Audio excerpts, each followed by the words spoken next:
Welcome, dear viewers, to a journey through time. We turn back the clock to the year 1978, a year of immense change, innovation, and moments of profound tragedy. From the halls of global diplomacy to the quiet laboratories of scientific pursuit, 1978 left its mark on humanity. Join me now as we delve into the heart of 1978, exploring the events that have shaped the world we know today. Our journey begins in the sun-baked landscapes of the Middle East, a region long embroiled in conflict. In 1978, President Jimmy Carter brought together Egyptian President Anwar Sadat and Israeli Prime Minister Menachem begin to Camp David.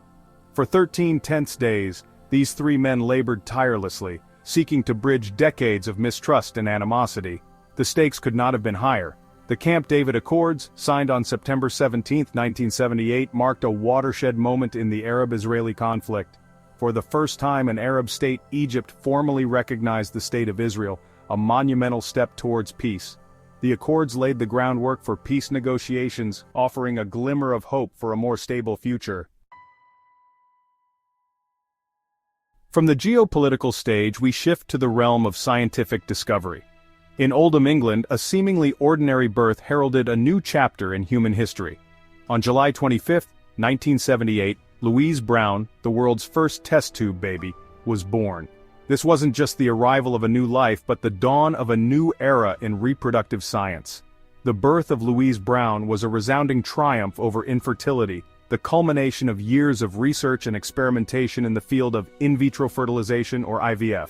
Her birth sparked both celebration and controversy, raising ethical and moral questions that continue to be debated today.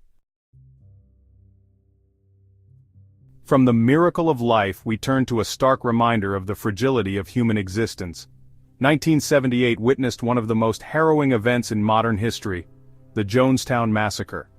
Deep in the jungles of Guyana, a remote settlement named Jonestown became synonymous with tragedy and despair. On November 18, 1978, the world watched in horror as news broke of a mass suicide in Jonestown. Over 900 people, including more than 300 children, perished after ingesting cyanide-laced Flavor Aid.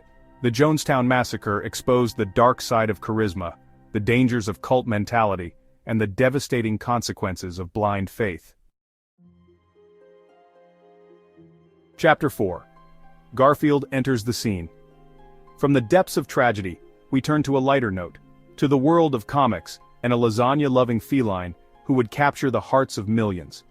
In 1978, Jim Davis, a young cartoonist, unleashed his creation upon an unsuspecting world.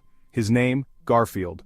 With his signature sardonic wit, love for lasagna, and disdain for Mondays, Garfield quickly became a global phenomenon. His daily antics, often at the expense of his hapless owner John Arbuckle and the dim-witted dog Odie, resonated with readers of all ages. Garfield's arrival on the comic strip scene was a breath of fresh air. The success of Garfield spoke to the power of humor, the universality of relatable characters, and the enduring appeal of a good laugh. Chapter 5. The Soundtrack of a Generation, the Sony Walkman. In 1978, a technological innovation emerged that would change the way we listen to the world.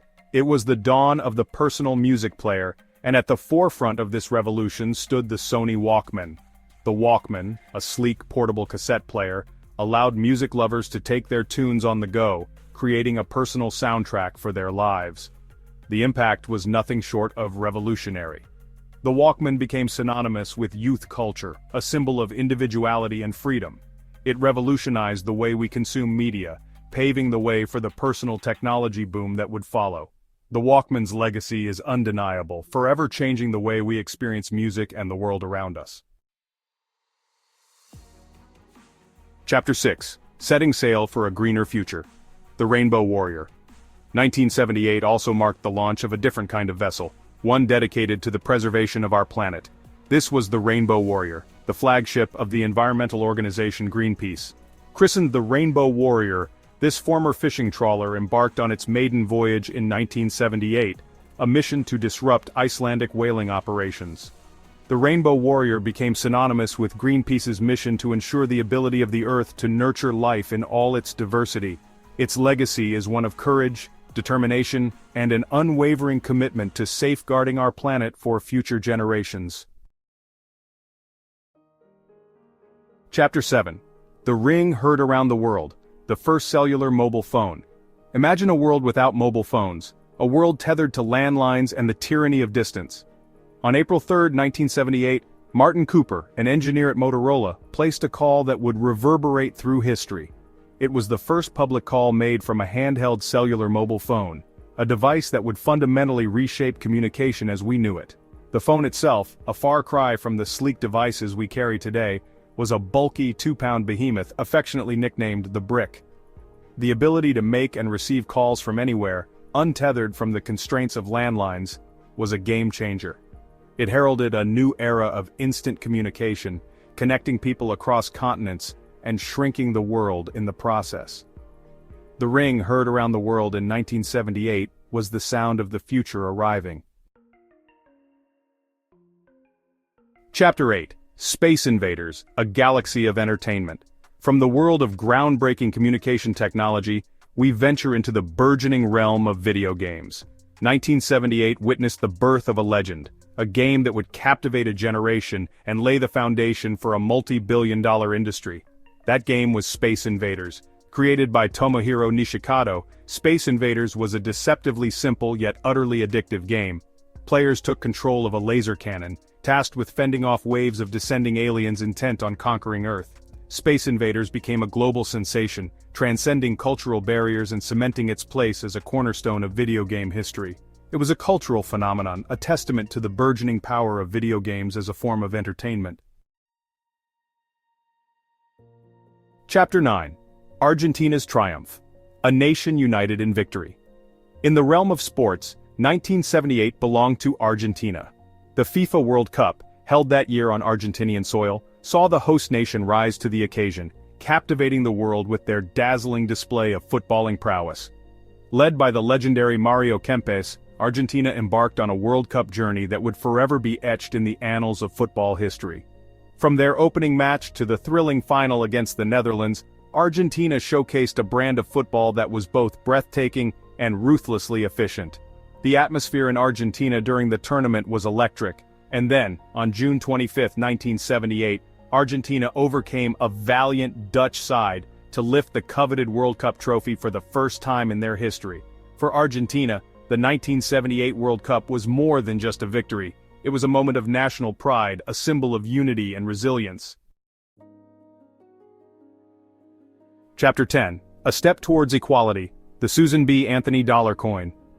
Our journey through 1978 concludes with a step towards greater equality. That year, the United States Mint unveiled a new coin, one that would honor a pioneering figure in the women's suffrage movement, Susan B. Anthony. The Susan B. Anthony dollar coin, introduced in 1979, was a departure from tradition. It was the first time a real woman, not a mythical or allegorical figure, was depicted on a circulating U.S. coin. Susan B. Anthony, a tireless advocate for women's rights, dedicated her life to fighting for social justice and equality. Her image on the dollar coin served as a powerful reminder of the ongoing struggle for women's rights and the importance of recognizing their contributions to society. The Susan B. Anthony dollar coin marked a significant step forward in recognizing the contributions of women to American history and society. Woodrow Echoes of 1978. As we come to the end of our journey through 1978, we are reminded that history is not merely a collection of dates and events. 1978, a year of triumphs and tragedies, of scientific breakthroughs and cultural shifts, serves as a microcosm of the human story.